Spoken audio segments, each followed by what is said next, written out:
Hi there, everyone. Good afternoon. Actually, it's just gone 12 o'clock. And welcome to this UTS Illuminated series of discussions in terms of insights from our game changers. And our panelist today, Madhavi Shankar, is definitely a game changer.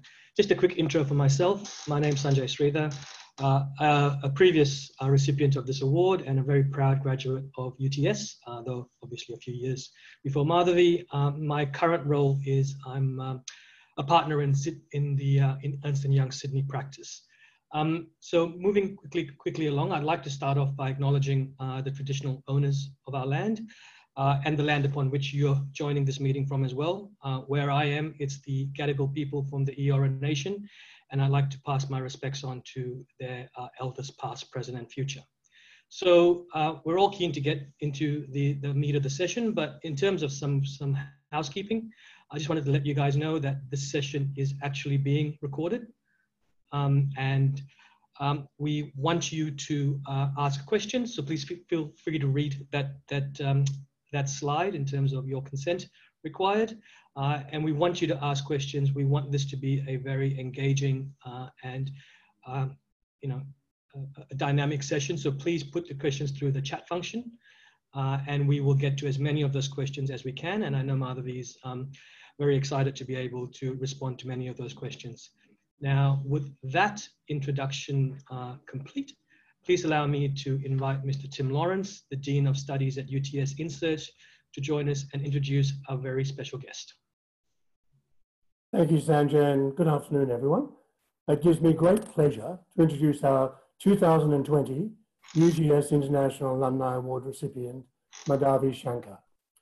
This event will provide you with an opportunity to gain insights into Madhavi's entrepreneurial journey and the incredibly difficult lessons that she's learned along the way.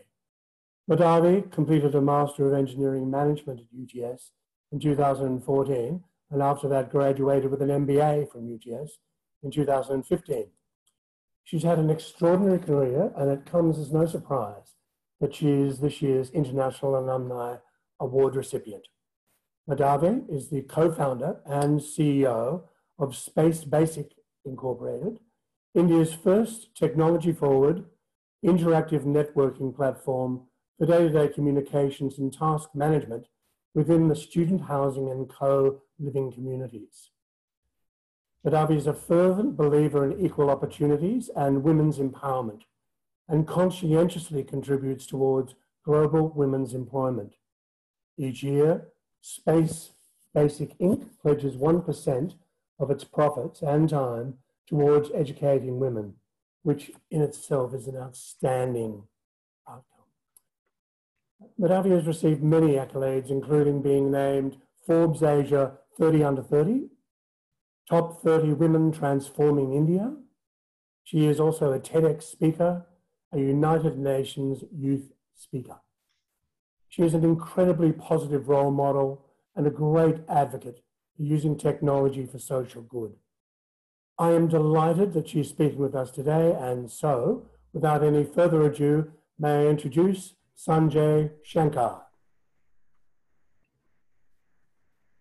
Thank you so much, Tim. Thank you for the kind introduction. Right. So, Madhavi, great to start this discussion with you. I genuinely feel like I'm in the presence of greatness, but we'll get to that in a second. Tim, thank you for the intro, Tim. Tim will be joining us again at the end of the session to wrap things up. So, how are you feeling, Madhavi? You ready for this? Yes, I'm ready. So look, I think in this time and age where there are so many changes happening, to have someone like yourself who's both, a young person and a woman in coming from an emerging nation, it's just such a wonderful discussion to have and value to add on so many levels. So let me start with the first question. As we've already heard, you're incredibly accomplished within your field. With your achievements to date, is this where you thought you would be when you first started your career? Or are you now feel like you're carving out your corner as you go? Well, thanks so much, Sanjay. And, when I first started, I was really focused on what problem, I'm going to solve. And I was really trying to find, a pain point that really kind of, people struggled with. And, having studied overseas, having studied in Australia, having that exposure, I was very passionate about the education sector and students, students' life and experiences really in general. And having said that, I could draw a clear difference in terms of experience I had in Australia, as well as my experience back as a student in India. So I think when I started off, my goal was really to kind of really focus on what problem will I be solving in the sector and how do I get started with it. And I think, the last 2.5, 3 years has really been an extremely overwhelming and an extremely kind of rewarding journey. And everything that is happening now, I believe, is a byproduct of, kind of initially having focused and trying to find, a solution to a real problem. Cool. I've read some of your background and some of the interviews you've done previously, and you credit your time being overseas, studying here, etc., to really helping you crystallize and focus your efforts into what you've now created. How so? How exactly did you find the cultural diversity or the geographical diversity that you experienced? Let's say at UTS. How did that help you kind of on your journey? So I think, when I came through as an international student and when I enrolled into UTS, the experiences that I've had is mostly, as a student, it's in India, it's mostly cultural driven, where you are guided through mostly by society or by your parents to pick the right, thing or do the right thing. So, most of your decision making happens, in coordination with your immediate family or society. But when I moved to Australia, it was refreshing change because, most of the decisions, small and big, were independent, were based on situations. So I believe I had the ability to effectively practice independent thinking and independent decision making purely based on, the situation and the given circumstances. And I think, our generation is very good with analytical decision making. And I think I was able to experience and kind of exercise that in my own capability when I moved to Australia, both good and bad, right? That's what make great experiences. And I think that was one of the key contributors to kind of being able to draw differences and kind of really understand, just the geography as well as cultural difference.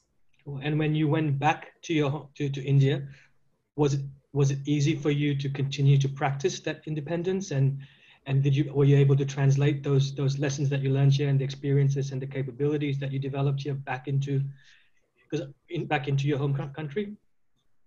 Yes. So I think it's a conscious decision when you come back. A lot of things are the process is you're learning and unlearning simultaneously, and you're questioning. Now you have the capability to question. You have the capability to kind of really think about it, but besides just kind of following it because you were told to do so. So I think that ability to question and analyze really was built and exercised, for the 4.5, 5 years I was in Australia. So when I came back, I was better equipped, I could say, to kind of navigate, in this ecosystem.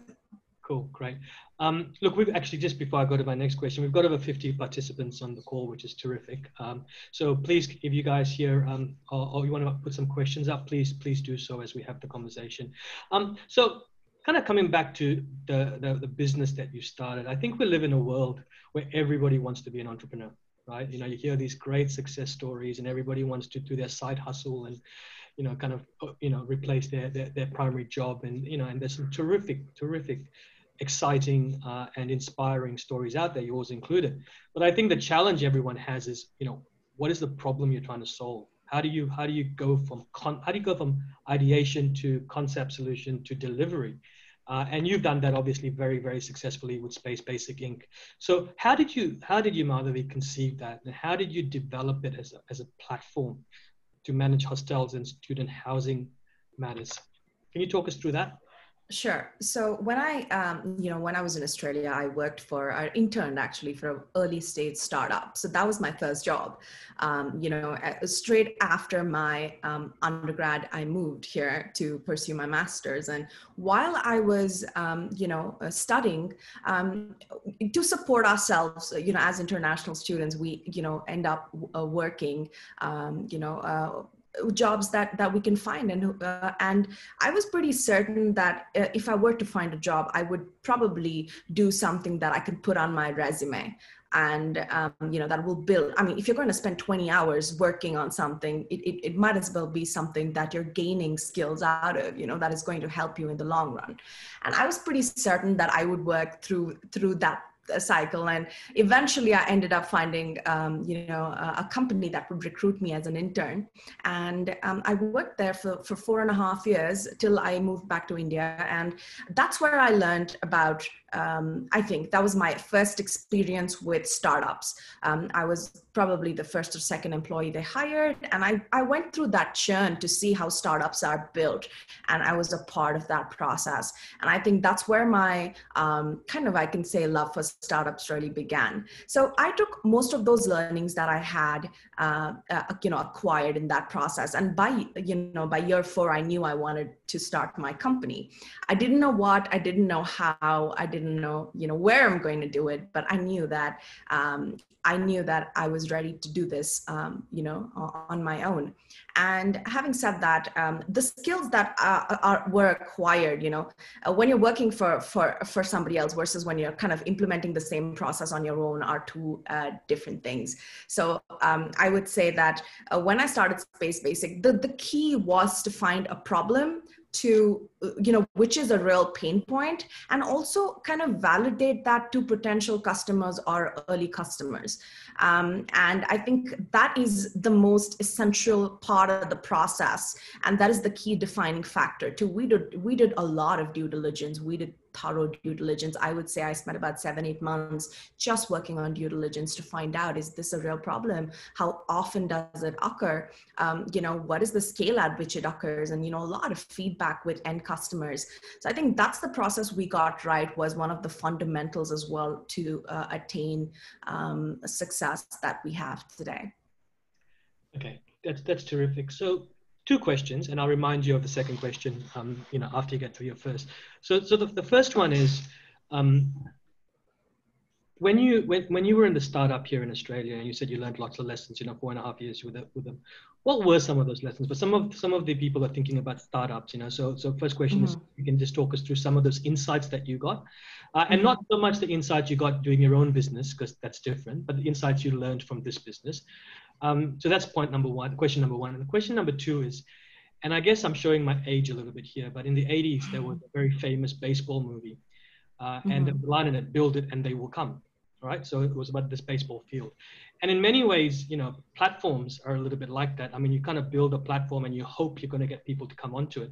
I'm really interested to understand how, not only did you build the platform, but how did you get people to use it in the vast numbers they're using? So question 1, question 2. Got it. So question 1, some of the lessons that I learned while I'm working for startup, in Australia, was to be flexible. We can come with a preconceived kind of predefined role. Roles are predefined, but in startups, they're not in early stage startups. You do everything, and that gives you the ability to figure out what you like and what you don't, and what you would like, what you're drawn to, and you would like to learn more. And I think that kind of ability comes only in a startup, because you have that leverage to kind of experience all these different roles. And also it's firefighting most of the time. So I think for me, it was an acquired taste. Initially, it was a lot, when I started, but I realized I did sales, I did admin, I did door-to-door sales, tech support, and, finally ended up with product management. And I loved the whole product management process. I realized I liked talking to customers. I necessarily didn't like doing a lot of documentation work. And you know what? Today I have to do both. It doesn't matter. But the point is, when I started working here, I kind of understood that all these are the things, I got to experience and figure out what I'm good at and what I'm, probably not great at, and I need to kind of improve myself. So I think that was one. And the second thing is, you don't work necessarily for the money. If you're going to join a startup, you're not going to work for the money. It's the passion that drives it. And, for me, I had friends who were working other jobs, who were probably making 2-3 times more than I was. And here I am in a fancy office and probably not even, just almost barely beating, making covering my expenses. And after a while, it was, mostly it was the passion that drove me. It was the inquisitiveness that I had to learn more and see where this goes and kind of, experience that. So I think that was another learning I have. So today I tell my employees, I have young people join my company. I said, don't worry about making money until you're 30. Focus on acquiring skills. That's what is going to kind of drive you, and really you need to understand what you're good at and what you're not. And I think for me, my biggest lesson working for the startup was that, and also what really passion is, and to see that in my team and my founders at that point, that was and what drove them. It was almost like kind of a direct reflection as an early employee that I had of them. So these were my learnings. That's terrific. We've actually got a question from the audience I'll come to in a second, but this is on a personal level. I actually think anybody who wants to do startup needs to do door-to-door sales or cold calling. There is an element of just getting yourself out there, right? But right. Terrific lessons. So on to question 2, build it and they will come, right? So how did you do that? How did you get people onto your platform?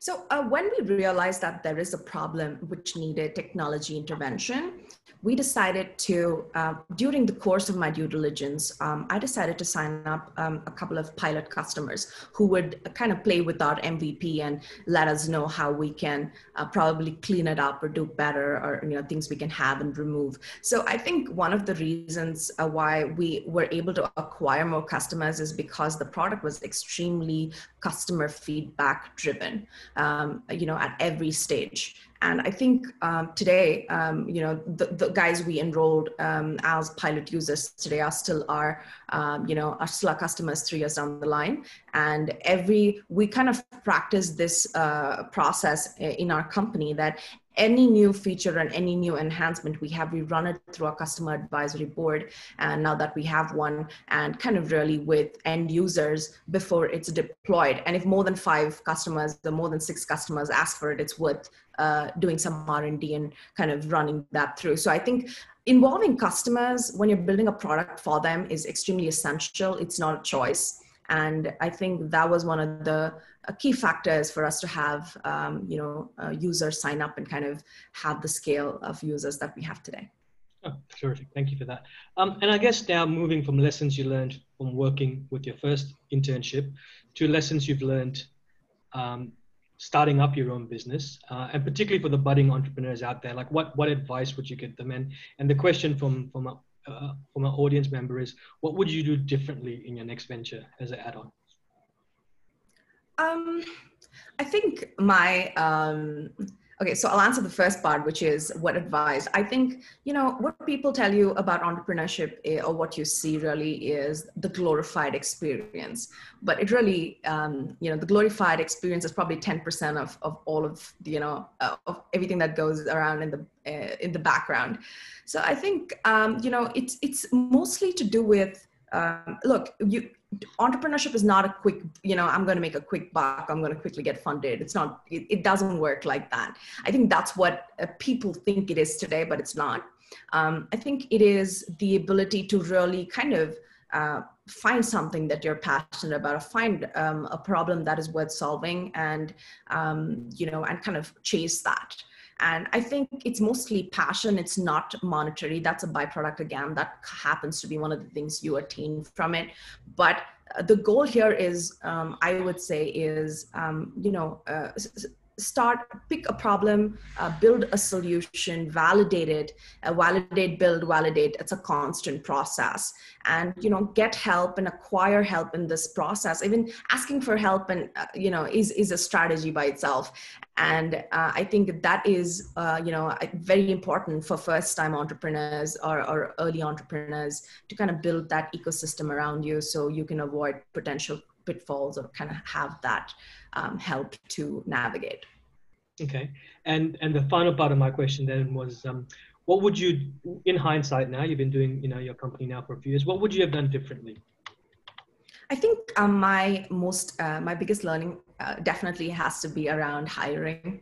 I think, especially for me, because I have worked overseas, I've never worked in an Indian environment. And after having, come back here and build a team here, I think there was a little bit of a cultural expectation kind of difference too. It's I would probably put a better and a more rigid structure around selecting team and kind of building a team, which is so important. One of the pillars of a good company is the team. And I think I would do a better job at that. There's a lot of lessons. I can feel a lot of pain in that answer there, Madhavi. For someone who's got their own business, yeah. People are your greatest asset, but also your greatest challenge, right? Getting the right team, getting the right culture. So that's terrific. Look, just kind of pivoting a little bit away from your startup and your business to you as an individual and all the accolades you received. You're recognized as one of the 2018 United Nations top 30 women transforming India. I mean, that's a pretty amazing accolade and recognition to have. A few questions, I guess, around being a woman, being a colored woman, not just in a tech space, but you also worked in a Western country. What do you believe are the challenges women face with gender inequality in the workforce today? I think with women in general, I think it's changing, to be honest, Sanjay, especially here. When I was in Australia and when I was working for the startup I did, I was the only woman amongst like 6, 7, male peers.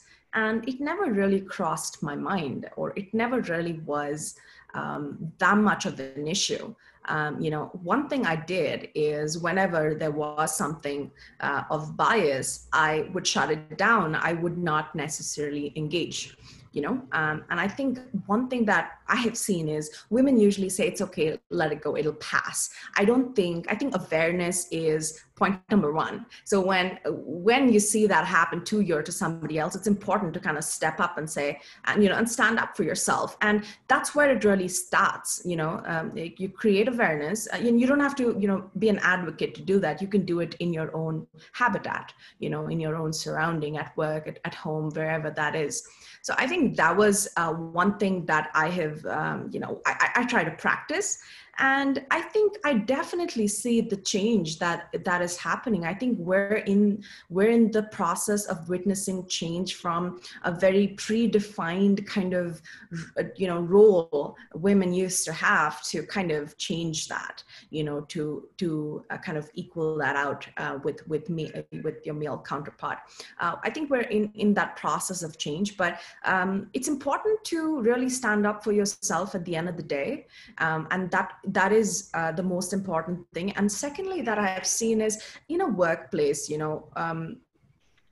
men it's okay for men to be aggressive, but it's kind of not necessarily taken the same way for women. And I think with more women leaders, that mindset and that shift is changing too. So I think we need more women to be a part of the leadership and the management level. Look, I believe women are born with managerial skills, and we just need to teach our generations that, and we need to kind of optimize that. And I think just having access to that opportunity is enough for a fair play or fair game. There's no need of special preferences. And I think that change is happening and that shift is happening. That's terrific. I mean, you talk about standing up for when you think something's not right. And that's I think, one of the true foundations of good leadership, right? The standards you walk past say a lot about who you are as a person. So, it's terrific that you haven't necessarily felt that bias, or am I assuming that you haven't felt that bias? I mean, have you felt obstacles in your career, either from because you come from a particular ethnicity or a socioeconomic background, on a day-to-day basis, whether you're talking to VCs, to customers? Do you get any sense of that? Yes, initially I did. I think a little bit with VCs. I think women have to try a little harder to fundraise versus with men. In general, as a direct reflection. But I think, yes, with VC, I had somebody ask me, is this a hobby? What happens after you get married? And I think, it's regardless of the, from where you are, or as women, we tend to face this bias. Generally, it's global. And when I speak with other women founders, all of us have some sort of an experience like this that, we kind of talk about or giggle about. It's really about, again, it comes back to how do you stand up for yourself? Are you going to sit and explain about, how it's not and how you've sacrificed all this to be here? Or are you just going to say, I'm sorry, would you ask your a male founder would come to you the same question? I did that, and it's also a conscious choice not to want to work with people who have that kind of outlook, and I think, that's been my experience. You said, would you ask the same question to a woman? I'd love to have been a fly on the wall. Well, he was nice enough to say, yeah, maybe you're right. So yeah, I mean, it's full. Entrepreneurship is full of interesting experiences, I guess. Well, at least everyone can learn. Look, it's just such an entrenched unconscious bias, right? And I think, look, I agree with you. I think it is starting to change, but obviously there's a long way for us to go. So, in terms of your own experience, when you are recruiting now, right? Mm-hmm. Do you have a positive bias towards any particular subsector? Like, do you feel it's part of your job now to also level the playing field, not just from a gender perspective, but from a socioeconomic or an ethnicity perspective, or education, youth, age, whatever it is? I mean, do you feel a responsibility to level the playing field for all involved? I do. I think it's important. I think, sustainability and profitability can coexist. And I think, having said that, for me, my personal cause, even before I started SpaceBasic, is for women and education. I think there are a lot of, especially in India, there are a lot of girls who would like to study, but probably don't have the resources to progress. And I think, for me, when I hire, I always try to make sure that if I have women, who coders, or if I have, sales, women who want to do sales, I would give them, probably you can say, a more opportunity. For why not? Because these are not conventional roles women would choose, would opt for. But if they are, I think we need to be able to kind of make that way. And if it's a part of your hiring process, I think it's okay to take a chance and give them that opportunity. And I think that's a conscious decision. Okay, terrific. Final question around this area, unless we get some questions from the audience.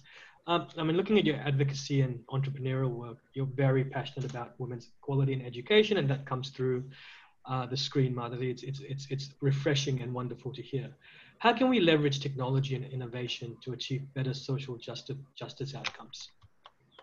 So I think, today, as I said, we don't necessarily have to, every company today, every startup can incorporate a part of, sustainability in a way with their processes. And I'll give you an example. So with SpaceBasic, what we do is, with the communication and task management aspect that we have via our platform, we also have, because we have all these students, and we have students from, top tier universities all the way to universities, students who are in government universities, or, who are not from necessarily great economic backgrounds. So what we did is we got a couple of companies on board, and, these companies provide internships, scholarships, resume services, so on and so forth. So now all students have equal access to these kind of services via our platform. So I think that was now, it doesn't matter whether you're from, Bangalore, or could be from a small little village. Both students have equal access to that particular opportunity provided to them. So I think it's mostly to do with having access, because most students don't even have that, or most people don't even have that. And I'm speaking very, India based at this point, probably not, it probably wouldn't, not so much for Australia, but over here, I think it's important to really pick a social cause that, you could put it to be a part of your startup. It doesn't necessarily have to be, your mainstream business, but I think it could also be one of the things you could focus on, and it doesn't take a lot of effort. Oh, that's terrific. And in fact, it aligns perfectly to one of our audience questions, which is the eventual ambition of SpaceBasic to be highly successful just in India, or is there scope to roll out to other countries where educating women also requires attention? Yes, the goal always is to go global, and educating women is one of the things we do out of passion. The product remains to be, focused on solving a problem for a particular sector, which is student housing and manual tasks that are done today. But, women education, and that is something that we focus as a byproduct out of passion. And what we're doing today is we're trying to find different ways where we can see that we can incorporate that within our business framework. Okay.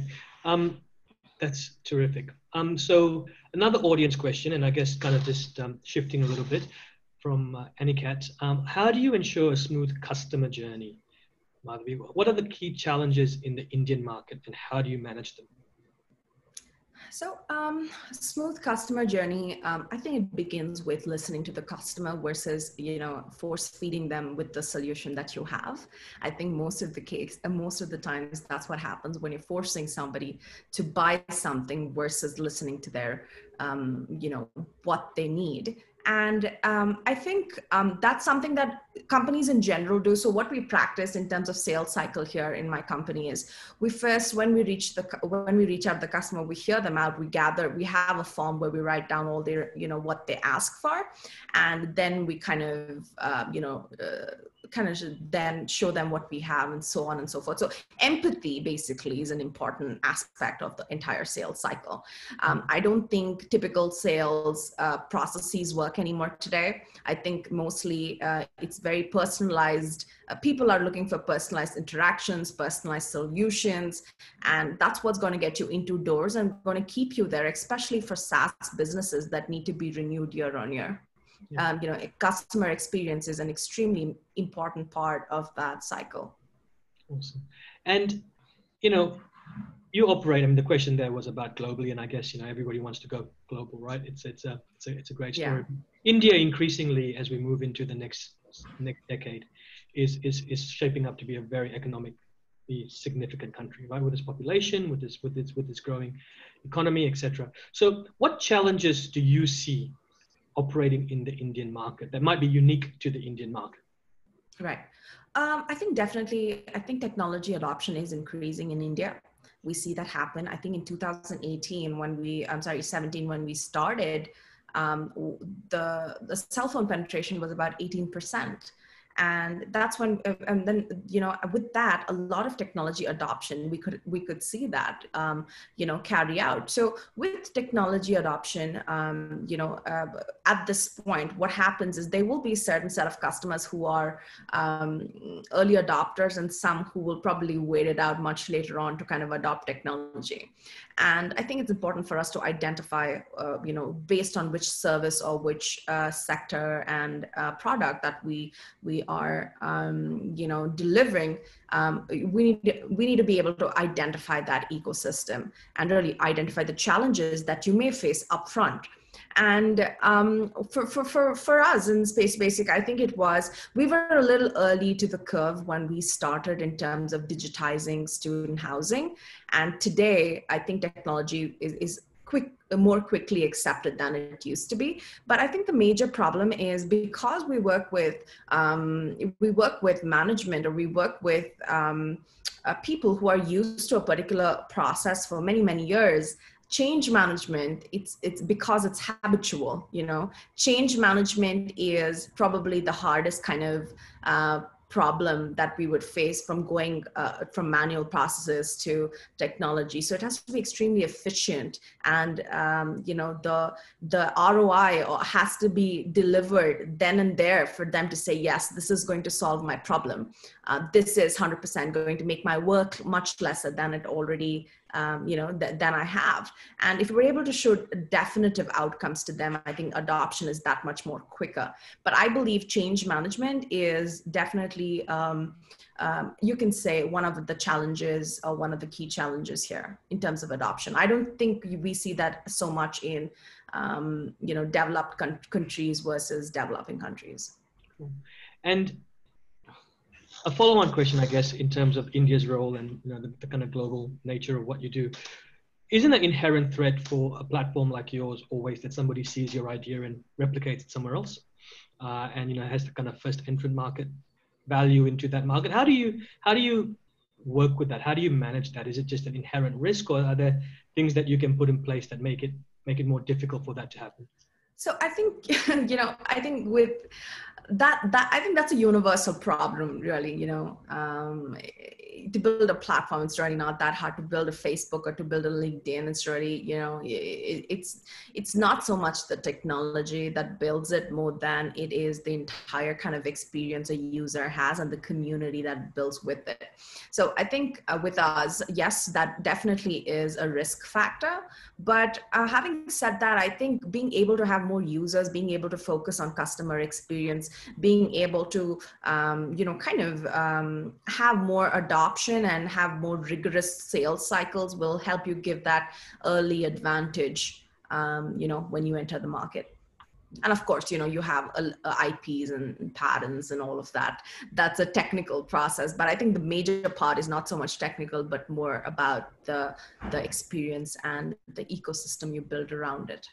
Yeah, I think the biggest challenges we're seeing around that in Australia is being played out in the hamburger market, believe it or not, around brands and stuff. So it happens everywhere, right? Look, would be silly for me to sit here and not talk about COVID, right? We're sitting in, not even once in a generational, right? Maybe once in a century type situation now, where everything that we've known has either been challenged or changed in terms of global dynamics, travel, industry, commerce. So that's obviously had an impact on the startups as well, right? So how do you see the post-COVID world in terms of the startup space, both across India and also globally?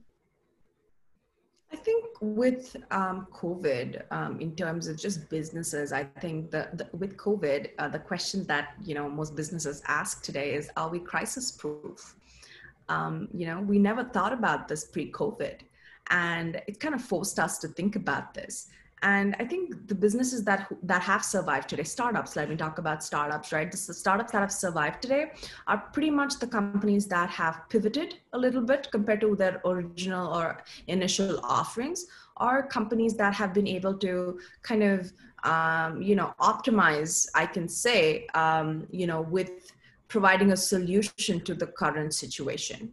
And I think, in India, startups, it's global, where companies have laid off people, they've shut down, and, they've, kind of, let's say, deferred operations until better times. But I think survival mode is what is, this period is survival mode, for startups. That's what I think. And especially for us, because we work with universities, we work with colleges, which have been shut over the last 7 months, and in India, and we don't know when that's going to open up. And, it's never going to be business as usual, at least not for the immediate next 6-7 months.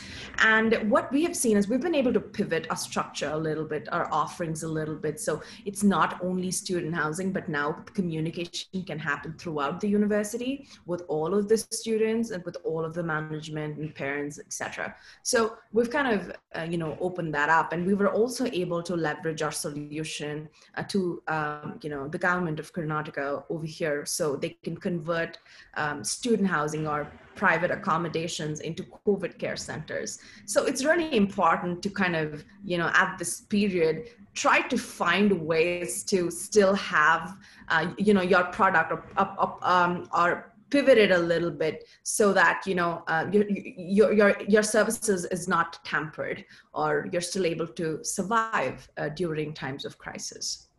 And are you seeing, tightening of venture capital funds? Are you seeing, the whole kind of startup scene going more into a risk-averse type behavior towards the startup scene? Are there things that you're actually seeing that's tangibly changing? I think that's a good question. With VCs, I think now, I don't think they're tightening funds, but I think they're re-looking at sectors, what sectors to invest in. I think this is kind of, as I said, right, it's kind of been a point where today, like, for example, will a VC invest in a travel company at this particular moment? Probably not. But would he invest in, let's say, a communication tool, or let's say, let's say a video conference tool? Perhaps, because, at this point, it's kind of certain sectors have been kind of, under the microscope in terms of funding, but some have actually blown up to show potential and acquire more users. And I think the shift is more now based on which sector, to fund. And I also think VCs are looking at how businesses are managing this COVID period, right? If you come out of it successful, or are you raising money just for cash to sustain or survive? So I think the way you come out of the COVID situation also will be a key factor for investment today, which probably was not pre-COVID. Okay. And two questions before we finish, unless anything more comes in from the audience members. So look, I still have nightmares about Bangalore traffic, right? I mean, it's a horrible place to get anywhere in. So have you used the COVID experience to change your operations, the way you work? How do you keep connected with your staff? Because clearly, I think FaceTime with you and time with you will be a key driver of cultural kind of energy in your business, right? So how have you, Madhavi, kind of personally pivoted your business internal operations? I think on the bright side of COVID is not having to travel in traffic. So there's more time. And with COVID and with the current situation, I think mostly for tech companies, we don't necessarily need a lot of FaceTime, especially with the tech team per se. However, sales could be a bit of a challenge because in India, at least, sales is very FaceTime driven. It's very human interactive driven. Today, people are forced to kind of adopt technology for almost all of the activities one would perform typically at work. And I think we've seen that shift in terms of sales to be the most kind of, the most amount of R&D that has happened is around sales, and how do we manage sales and still have sales and still sell, but online. So we had to train our sales team. We had to train our typical team that would heavily focus on going and meeting them to close a deal, to kind of reiterate that process and do it, on the internet via a video call. So I think that aspect has been something that we have shifted and kind of paid a lot of attention to. But in terms of the rest of the team, we used to have a weekly check-in. We have a daily 5-minute stand-up. All of that is just moved, instead of, in person, it's moved to online. But I think working from home has been productive too. So, you cut down on a lot of time you would usually spend traveling, etc. Okay, perfect. So Madhavi, last question, and I know we've covered some of it, but I guess in terms of summing it up, right? You're talking to a bunch of university alumni and people who are interested in the startup scene. So what would your advice be for current students and young budding entrepreneurs? And it can go as broad as you like. I would say solve a real problem. I would say find something that you're passionate about. It could be in that particular space. That's okay too. It's okay not to kind of, get it right the first time. Or, if you do end up, let's say, building something, you're starting something and you see that there's no traction, it's okay, because the goal at the end of the day, I haven't met anybody who got it right the first time. And it took a lot of it took about a year, before I got my first customer. And I think that's a part of the process. And we need to be patient. And the biggest thing about entrepreneurship, I believe, is the ability not to give up and the ability to trust your gut, because sometimes there's just not enough data touch points available, at least when you start off. And I also believe that it's important to find a mentor. And I think I would like to credit most of, my learnings to my mentor, because I believe, she's walked this path, and I was every day able to kind of brainstorm and really gain knowledge and visibility, from her, and also my other mentors who I have met through the process. So it's very important. I think find a mentor, solve a real problem, don't give up. I think these three have really helped me. And I think these will be, helpful kind of, to keep in the back of your head. That's really powerful. Those three simple statements, but my God, they are what drive that's learning. It's resilience. So look, I've learned a lot from this session. Thank you. I've really enjoyed talking to you. Thank you. Thank you so much, Sanjay. I thank you on behalf of the participants as well. But to formally do that, let me bring Tim Lawrence back onto the screen. Thanks, Madhavi. Thank you, Sanjay. Thanks very much, Madhavi and Sanjay, for such an engaging discussion. That really was such an excellent dialogue between the two of you. It's been wonderful hearing about your work, Madhavi, and thank you, Tim. Your advocacy. I particularly enjoyed your advice to budding entrepreneurs, which you finished with, but you also covered it earlier in the piece, that entrepreneurship is not about a quick buck, and I think that's such an important lesson. And that sometimes your first couple of times you get it wrong, but you just keep on trying and finding something you're passionate about and that there's a market for, and building a solution, validating it, and acquiring help. And I think that was a really nice touch, that call for help when you need it, and don't think that you can actually do it all yourself, which is a huge pitfall. And finally, quite early on in your conversation, you mentioned your best practice approach to user experience design, the importance of customer feedback-driven product development, and piloting through the involvement of customers, which I think is really important lessons for developing any product as a young entrepreneur or an old entrepreneur. So thank you so much. It was a great session. Thank you. Thank you so much, Tim. My pleasure.